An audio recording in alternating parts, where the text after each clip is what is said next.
जय गुरुदेवाय नमः। जय राधे श्याम की। आज हम आपको सुख सागर से 7वें स्कंद का 8वां अध्याय सुनाएंगे। हिरण्यकशिपु वध। नारद जी कहते हैं, युधिष्ठिर प्रहलाद के ज्ञान को सुनकर बालकों का हृदय खुल गया और उन्होंने उनकी बातों का हृदय दमकर गुरु की पढ़ाई हुई सब बातों को छोड़ दिया। तब से सब बालक विष्णु जी के भक्त हो गए और प्रहलाद जी जो कहते वही सब वो करते। जब यह बात शुक्राचार्य के पुत्र को ज्ञात हुई तो उसने जाकर हिरण्यकशिपु से सारा वृत्तांत कह सुनाया।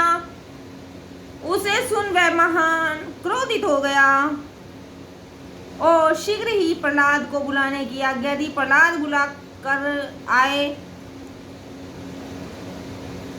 हिरण्यकशिपु उनकी ओर पापूर्ण टेढ़ी भौहें करके बोला, हे दुष्ट मंदबुद्धि प्रहलाद, क्या तुझे इतना अभिमान हो गया है कि तू मेरी आज्ञा को नहीं मानता है? अच्छा तो देख, मैं तुझे आज ही यमराज के घर भेजता हूँ। हे युधिष्ठिर, जब दैत्यराज इस प्रकार तड़पकर बालक प्रहलाद से कहने लगा तब उन्होंने कहा, हे राजन, मुझे एक परमात्मा को छोड़ अन्य किसी का बल नहीं है।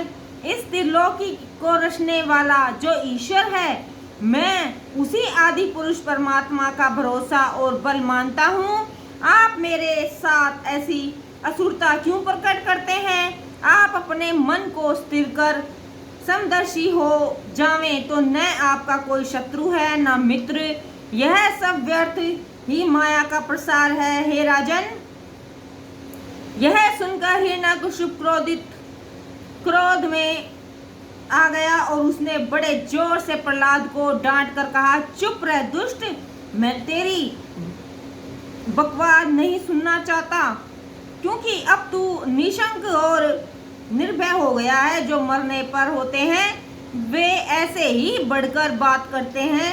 मैं अब तुझे मारे बिना ना छोड़ूंगा। बोल, तू किसके बल से ऐसी असंभव बातें करता है? रे अभागे, मुझसे बढ़कर दूसरा कौन है जिसे तू जगदीश्वर जानता है? बतला, वह कहाँ रहता है? यदि तू कहता है कि वह सर्वत्र है, सर्वव्यापी है, तो बतला, इस खंभ में क्यों नहीं दिखाई पड़ता?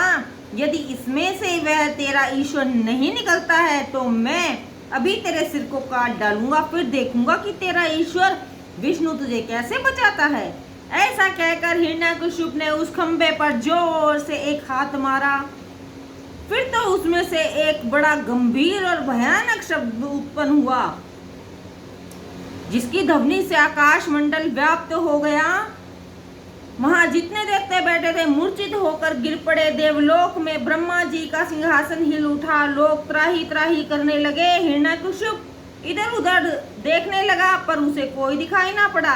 वह फिर प्रहलाद को डांटने लगा, किंतु प्रहलाद पुनः पुनः विष्णु जी का यशोगान करते रहे। हिरण्यकशिपु तलवार उठा उन्हें मारने दौड़ा। इतने में ही खंबे को फाड़ नरसिंह भगवान प्रकट हो गए और उन्होंने कड़क कर कहा, हे राक्षस, मैं उसे शीघ्र ही मारूंगा। हिरण्यकशिपु ने उलट कर देखा तो भगवान नरसिंह देव की विचित्र मूर्ति आकर उसके सामने खड़ी हो गई। उस भयानक मूर्ति को देख हिरण्यकशिपु सोचा कि यह विष्णु ही मुझे मारने के लिए ऐसा रूप बनाकर आया है। अब तो मैं इसे अवश्य ही मारूंगा। ऐसा निश्चय कर उसने अपनी तलवार और ढाल को लेकर युद्ध के पैंतरे चलाने लगा। फिर तो नरसिंह भगवान ने झपट कर उसे पकड़ लिया, परंतु वह बड़ा खिलाड़ी था, हाथ छुड़ाकर अलग हो गया। भगवान ने कौतुक के लिए उसे एक बार छोड़ दिया। इतने पर भी उस मूर्ख को ज्ञान न हुआ और यह समझा कि मैं बलवान हूँ। इसने तत्क्षण नरसिंह जी पर अपनी गदा का प्रहार किया। वह गदा नरसिंह जी पर आ लगी। अब नरसिंह जी ने उसे जो झपट कर पकड़ा तो लाख पटाने और छुड़ाने के लिए व्याकुल होकर भी वह उनके हाथ से न छूटा।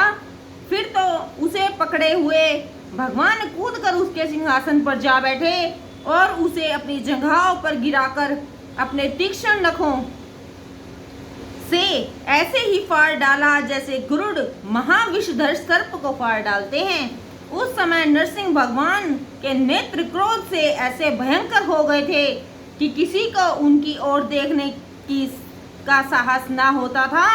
वे मुख में फैलाए हुए होठों को अपनी जीभ से चाट रहे थे। उनके मुख से रुधिर और बूंदें टपक रही थी। उनके कंधों के बाल लाल हो गए थे। उनकी ओर देखने का किसी में साहस न होता था। उनका अपूर्व तेज चारों ओर फैल गया।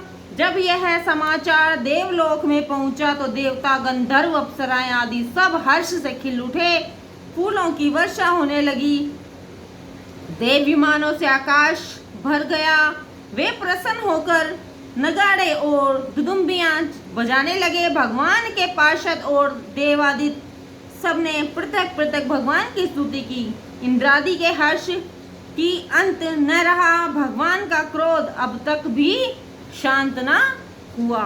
जय गुरुदेवाय नमः। जय राधे श्याम।